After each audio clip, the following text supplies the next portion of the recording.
So, good evening, good evening, good evening. We are back again. We are going to be talking about İlkay Gundogan. Apparently, the next one that Pep wants to get rid of, the next one that Mikel Arteta sees as us going into phase 4 of the youth project process by signing 32-year-old. Yes, 32-year-old İlkay Gundogan. But there we go. It is what it is. Make sure you are smashing the like button. Feel free to donate to the channel. We love profiting off of phase 3, so hit the thanks option, donate whatever you like, and big up to everybody who does do that. Make sure you are sub to Lee Reacts. I will be having a video out every single day on that soon as this season ends, which is this Sunday. So after that, going forward, every single day, I will not be doing a single live stream on this channel all summer. Yeah, just be straight uploads, free transfer videos a day, scheduled in, recorded in the morning, one video straight out on the second channel, Lee Reacts as well. And then I'm off to the beach. I can't go to the beach today because it is raining. And it ain't stopped raining for 3 days. But anyway, İlkay Gundogan, apparently, according to recent sources, nobody's linking the sources, but David Ornstein, to be fair, the biggest Arsenal club puppet on the planet, has actually said that Arsenal are interested in signing İlkay Gundogan. According to the reports, the man leading the chase is Mikel Arteta, who used to work with the German midfielder at Manchester City. Due to his technical skill, vision and adaptability, Gundogan has been singled out by Arteta as the ideal player to implement his tactical approach with the Gunners. Sounds amazing, doesn't it? Oh my God, this player is the missing cog that could have elevated us to the title. If you believe that, you believe in Santa. Anyway, the potential signing of Gundogan by Arsenal is closely linked to the future of Granit Xhaka, the Albanian that has done absolutely nada in 7 years apart from mug this club off, treat his fans like a piece of dirt, and now wants out. Cool, we'll see you later. I'll fly you there, Granit. But anyway, İlkay Gundogan, 32 years old. Project Youth is in the bin. It is absolutely dead and buried if we sign this geezer. And listen, let me tell you right now, as much as he's a fantastic footballer, if Pep Guardiola doesn't want him, neither do I. That's the standards. They've just walked a title again. And they have walked a title, a 15-point swing in 6 weeks. Yeah, the manager's lucky he's got a job. Left to me, he would never have got the job, let alone sitting here with all the PR around him. And I've seen so many people with the little clips on my TikTok and my Instagram and the comments on here.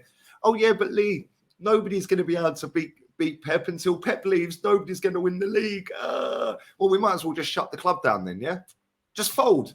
We're closed until further notice. Just put the sign over the stadium. Closed till further notice. Then when Pep decides he wants to leave, then we'll open the shop again. How about that? Yeah, raise the standards. Yeah, have some shame. It's pathetic. Yeah, and all these people that are telling me this, I'm venting their anger towards me for calling this club out for what it is, an absolute disgrace. Yeah, and it is a disgrace. All these people that are venting their anger towards me, maybe, just maybe this summer, yeah, you should all be venting your anger towards the ownership of the football club. Yeah, because they're the ones who put this puppet in charge. They're the ones that are dressing up a youth project or a process or phases this and phases that. But don't worry, you won't. You'll all be ordering your new kit on the weekends because the new kit's going to be worn against Wolves. That's been announced by loads of accounts. You'll all be doing your dough on that. You'll all be getting Jesus on the back of your shirt. Well, I'll tell you something, we need Jesus, mate. We need Jesus. For Jesus, we need Jesus. Because I'll tell you something, next season's going to be mad. And if anyone thinks that this manager is getting us in a title race next season, good luck.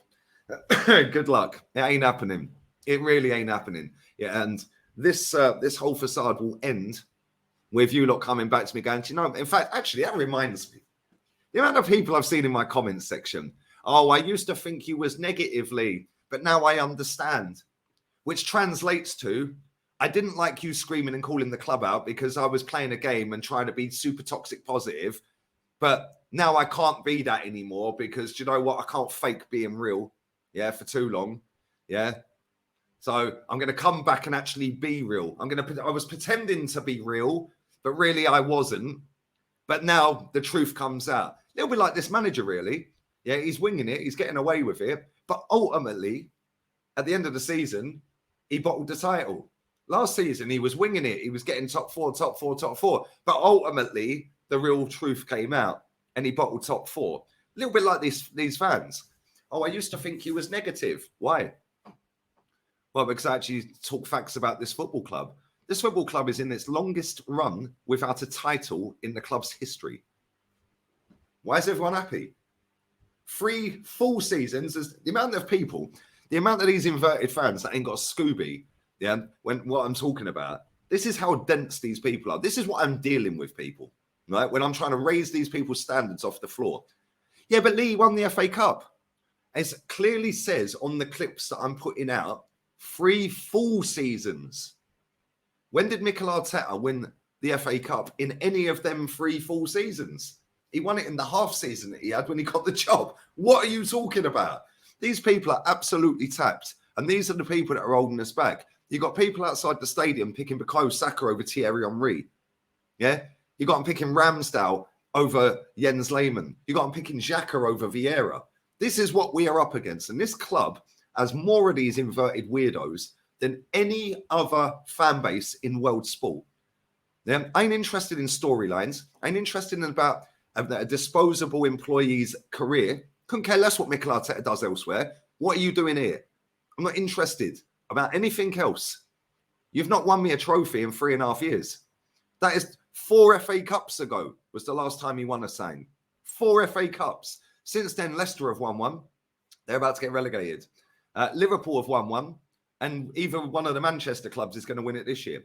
4 FA Cups ago, he won us a trophy. And since then, all he's done is be good at public speaking, wear nice drip, yeah, and waffle with a load of PR, wheeling out Ian Wright again, wheeling out Ray Parlour and Keown on TalkSport, chatting absolute wass, yeah, getting a bunch of absolute weirdos sitting online, tweeting anything positive about the football club, yeah, I'll just spin everything into a positive. And then all you hear is, oh yeah, but Lee, we ain't got the squad. So why was you gassing up Jorginho in the January window then? Why wasn't you all out there tweeting the football club saying that's a disgrace, we wanted Caicedo? But instead you dressed that up and made that great, didn't you? Why was you dressing up Kivior to be a great signing? Why? Why don't we go and buy a proper centre-back? Oh yeah, but Lee, we're in the Champions League now, so we can attract world-class players. You know, we haven't been able to do that recently. Okay, cool. Name me 5 world-class players, 5 world-class players that were world-class the day we signed them whilst being in the Champions League. Not ones that have come to Arsenal and we've made world-class. They were world-class on the day we signed them. I'll give you a free player head start. Mesut Ozil, although his Arsenal career was a complete disgrace, but he was world-class when we signed him. Alexis Sanchez, world-class when we signed him. And Sol Campbell, world-class when we signed him. Now name me another one. Name me another 2. You can't. So all of this myth that Sky Sports have built up, oh, you can get better players if you're in the Champions League. No, you can't. You get better players if you pay the money. Doesn't matter what league you're in. Doesn't matter what champions this and champions that. The irony of us going into a Champions League when we're finishing second, they need to rename that competition the third loser league, the second loser league, the first loser league. Because it ain't the Champions League. It's the money league. Yeah, and it ain't even got that much money in it unless you get out the group stage and progress far. Yeah, it's an absolute disgrace. This football club is a shambles. You got Kieran Tierney sat on the bench at the weekend, one of the only left backs on the planet that can actually do his job properly. Yeah, and he sat on the bench for Granit Xhaka at left back, who wants to leave the football club. Why are you playing him? Why is he playing? Oh, I'll tell you why he's playing. Because it's in his contract. Yeah, it's in his contract that he has to play a certain amount of games every season if he's fit. Why are we playing Ben White as centre-back and playing an inverted right-back? We ain't done this inverted right-back all season. Now listen to what Pep Guardiola said, because this is hilarious. I'm sure Zinchenko will be in tears again. But this is the mentality that he's brought. Like, you know, we're bringing winning mentality by signing all these ex-Man City players. Cool. Pep Guardiola, I learned this season, when you play against Bukayo Saka, Vinny Jr. and Gabriel Martinelli or Mohamed Salah, you need proper defenders to win duels one-on-one. Nathan Ake has been fundamental for us. They need just one action to beat you. Nathan has given us a boost that we did not have in the past. That is basically putting all of the inverted football fans out there that love an inverted fullback that can't defender in the bin. Because Pep is ahead of the game, which is why Pep does want Kieran Tierney. Because he ain't going inverted next season. He's going to go with 2 in midfield, 4 behind the striker and 3 centre-backs. And then John Stones will be dropping into defence. That's it.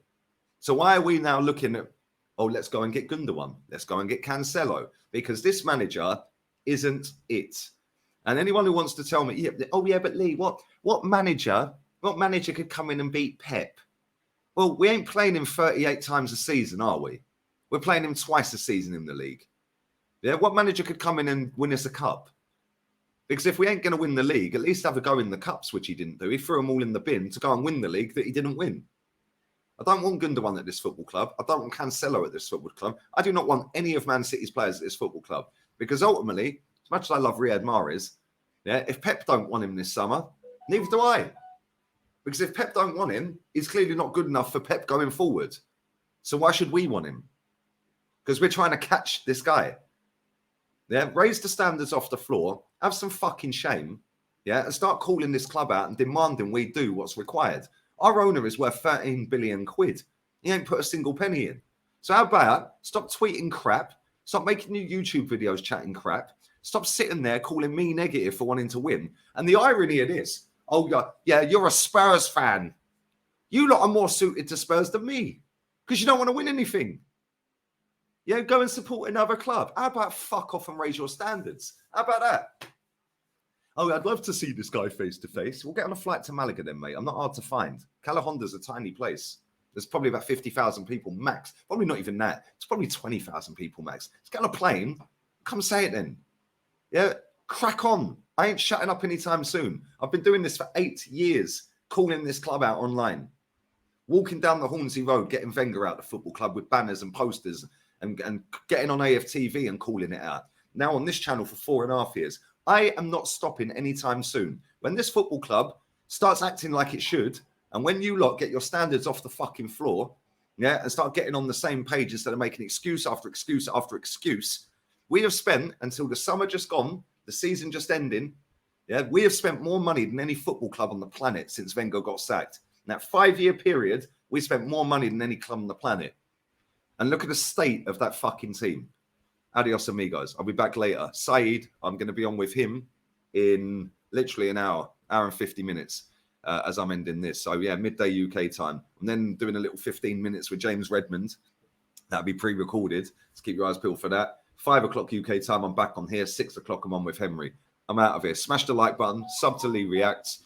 Follow me on Instagram, Lee Gunner82. TikTok, Lee Gunner AFC. Facebook, Lee Gunner AFC. Raise your standards. Call this club out. Yeah, because I've had enough of it. Yeah, 15-point turnaround in 6 weeks and people are having a go at me.